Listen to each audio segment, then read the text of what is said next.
Përshëndetje të nderuar miqtë e mi, ja ku po takohemi sërish në kanalin ton për të ndarë këtë herë një rrëfim apo një sekret të pasurisë së Papa Franceskut. Besoj të gjithëve u intereson ky lajm që është bërë publik, lajmi verifikuar me patjetër, e pasurisë së Papa Franceskut.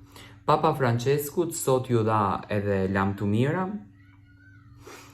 Ka qenë një pap shumë i dashur normalisht për të gjithë katolikët, sipas përshkrimit që bëjnë, domethënë ka kontribuar shumë tek të varfërit, tek studentët, tek fëmijët jetim. Ka qenë personazh, le ta quajmë kështu, shumë i rëndësishëm edhe shumë i dashur për të gjithë katolikët.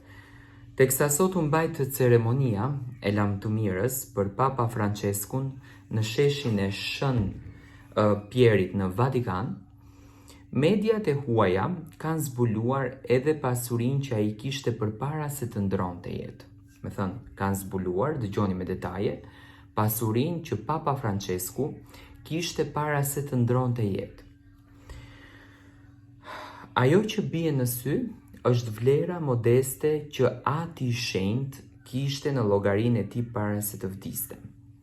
Tani ndoshta logjika juaj do t'ju çon tek 50 milion, 100 milion, 8 milion që Papa Francesku ka patë, sepse të marrësh pozicionin një pape, sidomos Vatikani që është shtet në shtet, është një gjë shumë e madhe dhe shumë e rëndësishme, por do të befasoheni sa ka qenë pasuria e Papa Franceskut. Pavarësisht se drejtonte një nga institucionet fetare më të pasura në botë, se një nga institucionet më të pasura në botë fetare ka trajtu, vetë Papa Francesku mbeti i varfër materialisht. Do me thënë, edhe pse trajtonte këtë institucion, Papa Francesku, sipas mediave të huaja që normalisht nuk mund të jetë një lajm i rem, nuk është pasuruar për veten e tij, po ka mbetur i varfër. Si ka mbetur i varfër Papa Francesku? Do t'ua zbuloj në detaje.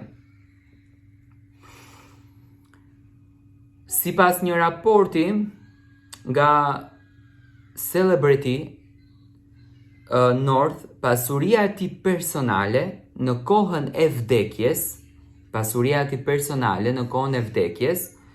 u vlerësua në vetëm 100 euro.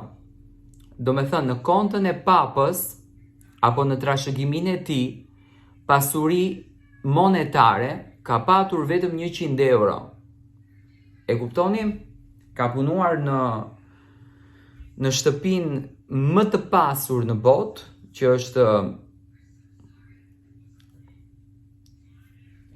kisha e Shën Pjetrit në Vatikan. Do me thënë, Papa Francesku ka gëzuar vetëm 100 euro pasuri. Kjo shifër modeste është në kontrast të plot me gjendjen e përgjithshme financiare të Vatikanit. Një raport i revistës Time vlerëson vlerën neto të Vatikanit midis 10 deri në 15 miliardë euro. Duke reflektuar shekuj të pasurisë së akumuluar në formën e aseteve, pasurive të palujtshme dhe investimeve.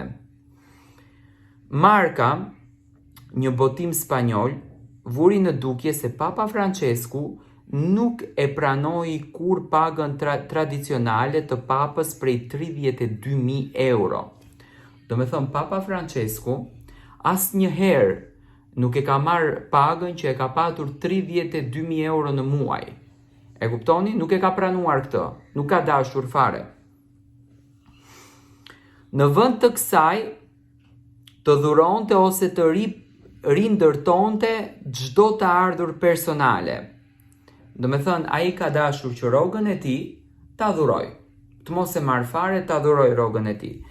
Vatikani më vonë konfirmoi se ai kishte qëndruar besnik zotimit të tij, Jezusit, për varfëri gjatë gjithë jetës së tij. Dhe Papa, në momentin që është krijuar në prift, ka bërë një betim. Dhe betimi i Papës ka qenë ky që unë do të qëndroj gjatë gjithë jetës i varfër. dhe ka jetuar si varfër. E kuptoni? Ka jetuar si varfër. Çfarë leku ka pas marrë ky papa? E ka hedhur në kish, e ka hedhur te jetimët, e ka hedhur në ndihma, nuk është se ka përdor për veten e vet. Nuk është se ka dashur që nga kisha e shëmtjerit papa të pasurohet. Në një testament shpirtëror të lëshuar pas vdekjes, Papa Francesku kërkoi një varim të thjeshtë në bazilikën e Shën Maris Major në Rom. Do me thënë, nuk ka dashur që t'i bëhet një varim gjigant, ka dashur që varimi I tij të jetë një varim I thjeshtë, shumë varim I thjeshtë. Kështu të paktën e ka lënë në testamentin e trashëgimisë. Në vend të bazilikës më të zakonshme të Shën Pjetrit, ai kërkoi të varose me emrin Francis, pa titull papal, dhe kërkoi që një individ anonim të përballonte koston e funeralit të tij. E kuptoni? Do me thënë, nuk dëshiron që të merr lek nga kisha edhe ta përdorin për papën. Ai dëshiron që dikush anonimi t'ia paguan varimin edhe të mos ekzistojë emri I papës në atë shkrimin që vehet tek koka. Vullneti është një pasqyrim I përkushtimit të tij gjatë gjithë jetës ndaj përullësisë dhe shërbimit. Faleminderit që më ktheve në shesh. Thuhet se ishin ndër fjalët e tij të fundit për infermieren e tij personale. Massimiliano Sterpeti, duke shprehur mirënjohjen që e ndihmove të bënte një dalje të fundit publike para besimtarëve. Do me thënë, Papa ka preferuar që në momentin e fundit të jetës së tij të del para besimtarëve katolik edhe të thot edhe disa fjalë. Kjo ka ndodhur shumë pa kohë para se Papa të rëndoheshte shumë, edhe pse ishte I rënduar në shëndetin e tij. Që do me thënë ta kuptojmë gjithë këtë historinë që në fakt mua më ka befasuar shumë. Papa nuk ka përdor rrogën e tij, rrogën e ka investuar në kish, e ka investuar tek të varfërit, e ka investuar tek ato që nuk kanë. Ka dashur që të ketë një varim të thjeshtë, një funeral të thjeshtë, ka dashur që dikush anonim e ka lënë domethënë në letër trashëgimi që është hapur tani. Ka dashur që atë varimin ta bëj dikush anonim. Pse ndodhen kjo?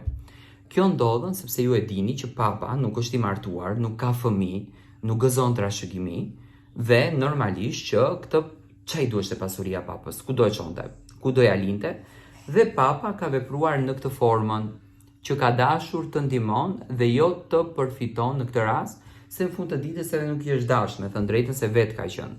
Do me thënë, qëllimi I tij ka qenë të arrijë në këtë gjë. Dhe që në ditën ai që është betuar për Jezusin që unë do t'jem një prift I varfër, ai ka vazhduar kështu. Ndoshta dhe ju do t'ju duket e çuditshme që në konton e Papës kanë rezultuar vetëm 100 euro pasuri.